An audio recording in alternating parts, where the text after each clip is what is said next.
If your yard has these white stones, you may be walking past something more valuable than you realize. At first, they look ordinary. A few pale rocks near the fence, a white chunk in the soil after a heavy rain, a cloudy stone beside the driveway, rough on one side, glassy on the other. Maybe it has rust-colored marks running through it. Maybe it looks like a broken piece of concrete. Most people kick it aside, toss it into a landscaping pile, or let it disappear under mulch. But in certain parts of the country, those white stones have made people stop, bend down, and look much closer. Because many of them are quartz, and quartz has a long, complicated relationship with gold. That does not mean every white rock in your yard is a hidden treasure. In fact, most are ordinary. Some were brought in by a landscaper, some came from a bag of decorative stone, some are just pieces of common rock weathering out of the soil. But when white quartz appears naturally in the ground, especially when it has rusty stains, dark specks, fractured edges, or shows up in the same area again and again, it can be a clue. And clues are how valuable discoveries usually begin. For generations, prospectors paid attention to white quartz because gold is often found in or near quartz veins. Deep underground, hot mineral-rich fluids once moved through cracks in ancient rock. As those fluids cooled, reacted, and changed pressure, quartz filled the fractures. In some places, gold came along with that same system and settled into tiny cracks, mineral grains, and open spaces. That is why old miners watched for quartz on hillsides, in creek beds, and along exposed ridges. A plain white stone could point to a vein could point to a mineralized zone, and the mineralized zone in the right place could be worth investigating. The part most people get wrong is thinking the stone itself must look dramatic. Gold-bearing rock usually does not look like jewelry. It does not shine like a movie prop. It often looks dull, dirty, broken, and forgettable. The quartz can be milky white. The surface can be stained brown or red. The valuable material, when it exists, may be too small to see with the naked eye. So the white stone that catches your mower blade may be more interesting than the polished rock sitting in a gift shop window. The first question is simple. Did the stone come from the yard naturally? This matters more than anything. Many homes have white landscaping rock around flower beds, mailboxes, walkways, and drainage strips. Crushed marble, white limestone, quartz gravel, and decorative stone are sold everywhere. If the rocks are all the same size, neatly spread, sitting on top of fabric, or concentrated around shrubs, they probably came from a truck. That kind of white stone may look interesting, but it says very little about what is under your property. The more interesting situation happens when the stones keep coming out of the soil on their own. You find them after storms. They appear on a slope where water washes dirt away. They show up along a creek bank. They are mixed with natural clay, roots, and bedrock. Sometimes they appear in a rough line, as if something pale is cutting across the ground below the lawn. That pattern can matter. A single rock may mean nothing. A repeated trail of white quartz can suggest a vein or a source nearby. A creek carrying rounded quartz pieces may suggest that erosion is bringing harder rock from upstream. A hillside scattered with broken quartz fragments may be shedding pieces from an outcrop that has been slowly breaking apart for centuries. To most people, it is yard debris. To someone paying attention, it's a map written in stone. The second thing to look for is staining. Pure white quartz can be common and completely ordinary, but quartz with rusty brown, reddish, yellow, or orange stains deserves a closer look. Those stains often come from iron minerals that have weathered over time. In some gold systems, iron-bearing minerals such as pyrite can occur with quartz. When those minerals break down near the surface, they leave rust-colored marks behind. This is where many people make a bad assumption. They see rust and think the rock is dirty. A prospector sees rust and wonders what minerals used to be there. Dark specks can also be worth noticing. Black, gray, or brassy minerals inside white quartz can indicate that the rock formed in a more complex mineral environment. Pyrite is especially famous because people call it fool's gold. Most pyrite is not valuable by itself, but in some deposits it can appear near real gold. The key word is near.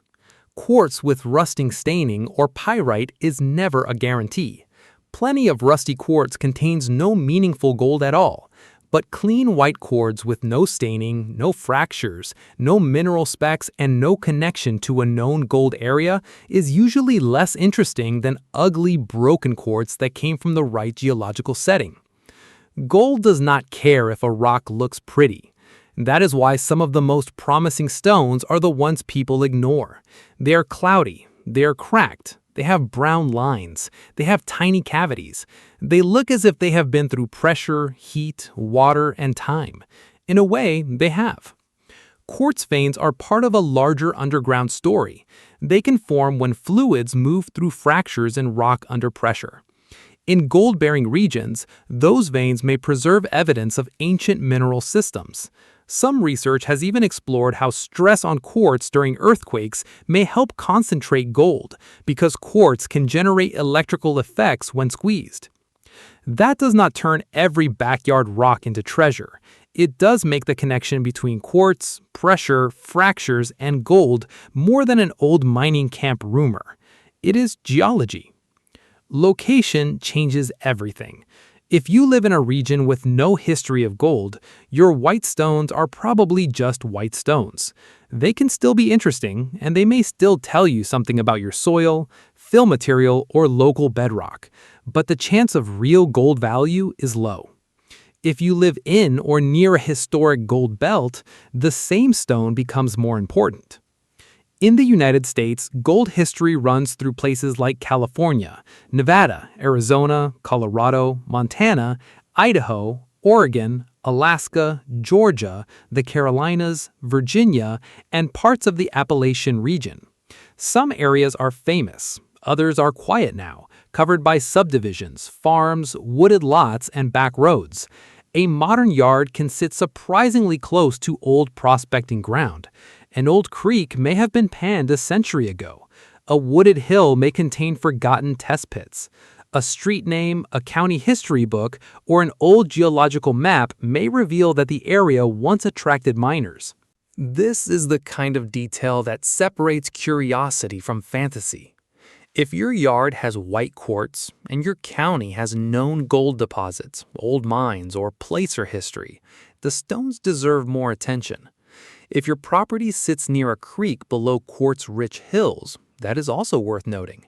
If the white stones appear with heavy black sand and drainage areas, the story becomes more interesting. Still, the answer must stay realistic. Most quartz will not make anyone rich. Even many quartz veins in gold districts are barren or too low grade to matter. Mining companies test huge amounts of rock before deciding whether a deposit is valuable.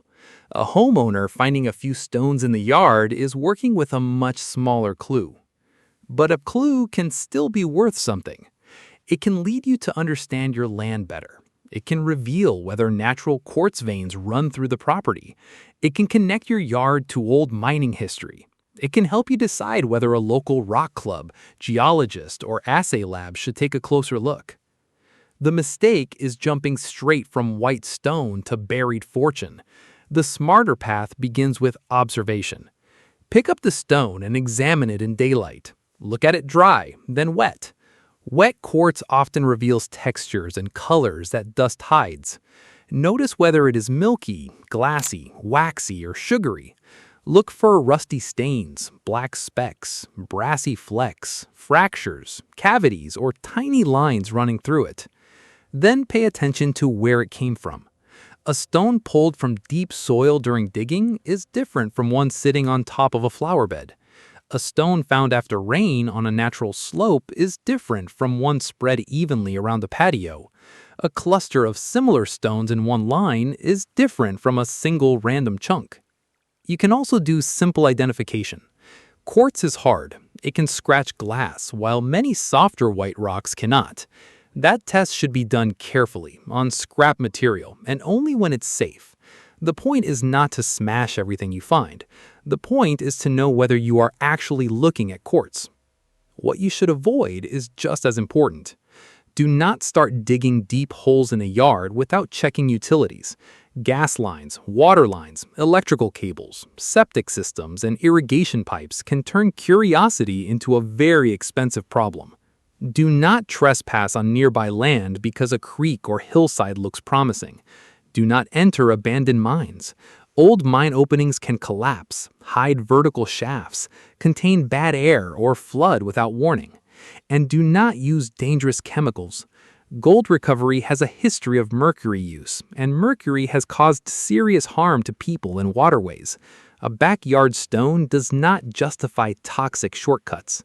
If a sample ever looks promising enough for testing, use a reputable professional lab or experience local guidance. There is also a legal side. Mineral rights in the United States can be complicated. Surface ownership and mineral ownership can be separated. Rules on public land, protected land, tribal land, and private property vary. Recreational panning may be allowed in one place and prohibited in another. Serious exploration requires more than excitement. A valuable clue still lives in the real world. There is one more possibility people rarely consider. The value may have nothing to do with gold. Some quartz specimens can interest collectors if they have good crystal form, unusual color, attractive texture, or a known locality. Some rocks can reveal local geological history. Some can show where water moved through the ground. Some can explain why a part of the yard drains differently, why soil is rocky in one strip, or why old maps show mining nearby. Value is not always a check in your hand. Sometimes value is information. Sometimes it is history. Sometimes it is the moment you realize the ground beneath your house is older, stranger, and more complex than it looked yesterday. That is what makes these white stones worth a second look. They are easy to ignore because they do not announce themselves. They do not look expensive. They do not arrive with a label. They sit in the dirt, get stained by iron, broken by weather, buried by leaves, and pushed aside by people who have seen too many rocks to care. But the earth often hides its best clues in ordinary shapes. A white stone with rust-colored lines, a quartz fragment that keeps appearing after rain, a cluster of pale rocks crossing the yard, a creek cobble with dark mineral specks, a broken piece of milky stone from a hill in old gold country. None of these things proves you have treasure. Together, in the right setting, they can tell you to look closer. So if your yard has these white stones, do not panic and do not start imagining a mine under the lawn. Just slow down, pick one up, study the color, study the stains, look at where it came from, check the local geology. Ask whether it is landscaping rock or something natural. Find out whether your area has a history of gold, quartz veins, or old prospecting. Most people will never do that. They will mow over it, throw it away, or bury it under mulch.